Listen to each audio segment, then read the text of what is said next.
Quand je contemple les cieux, œuvre de tes mains, la lune et les étoiles que tu y as placées, je dis, qu'est-ce que l'homme pour que tu te souviennes de lui, et le Fils de l'homme pour que tu prennes garde à lui. Tu l'as créé à peine inférieur à un Dieu. Tu l'as couronné de gloire et de magnificence.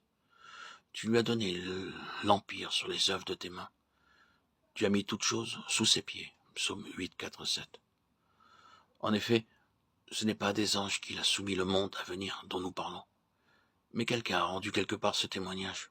Qu'est-ce que l'homme pour que tu te souviennes de lui, ou le Fils de l'homme pour que tu en prennes soin?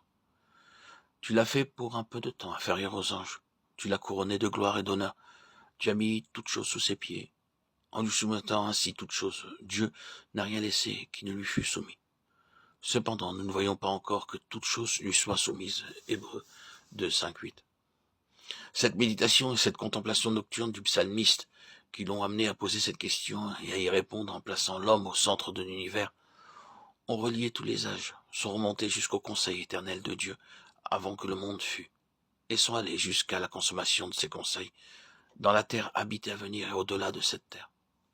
C'est une question qui touche à la destinée divinement conçue d'une création spéciale appelée homme. Ses pensées ont passé par des phases, pour un peu de temps inférieures aux anges, couronnés de gloire et d'honneur. Tu lui as donné l'empire sur l'œuvre de tes mains. Et la question du psalmiste est reprise et élargie par un apôtre inspiré. Ce n'est pas à des anges qu'il a soumis le monde à venir. Tu as mis toutes choses sous ses pieds.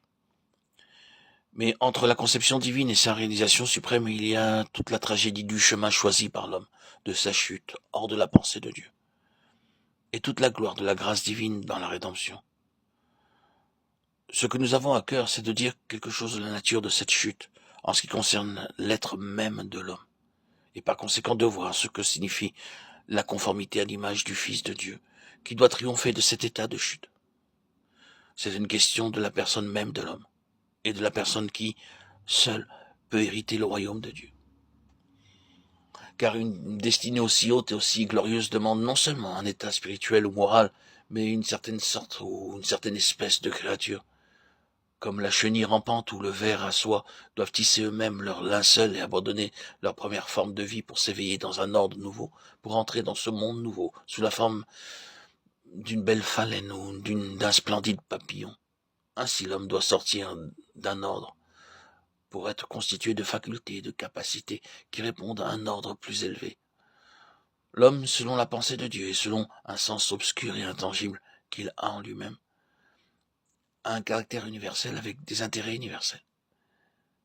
Mais il est arrivé quelque chose qui, d'une part, rend impossible la réalisation des intentions de Dieu dans l'homme tel qu'il est désormais, et d'autre part, pousse l'homme à persister dans un vain effort pour arriver à cette réalisation. Cette terrible contradiction des choses au centre de l'univers est la raison d'une nouvelle intervention de la part de Dieu en la personne de son Fils. Cette intervention a plusieurs aspects. Elle révèle ce qu'est l'homme selon la pensée de Dieu. Elle signifie la mise de côté de l'homme qui n'est pas selon la pensée de Dieu. Elle introduit les puissances qui constituent une nouvelle création. Et elle montre et établit ce que sera l'homme lorsqu'il sera parvenu à l'état d'homme fait. Ce qui a toujours été le but de la pensée de Dieu, qui dépasse le premier état de la création de l'homme, non encore déchu. Comme nous le voyons, tout dépend de la mise en ordre du dérangement amené dans la nature de l'homme, qui renouvellera sa communion vivante et parfaite avec Dieu. Tout cela est, dans l'ensemble, lié à une partie de son être appelée pneuma ou esprit. Soyez donc ouverts, que votre cœur soit ouvert à cet esprit, à ce pneuma, cet esprit de vérité, afin qu'il puisse employer votre vie, votre quotidien dans un élargissement spirituel. Que le Dieu de notre Seigneur Jésus-Christ, le Père de gloire, vous accorde un esprit de sagesse et de révélation qui vous apprenne à le connaître et qu'il illumine les yeux de votre cœur. Éphésiens 1, 17.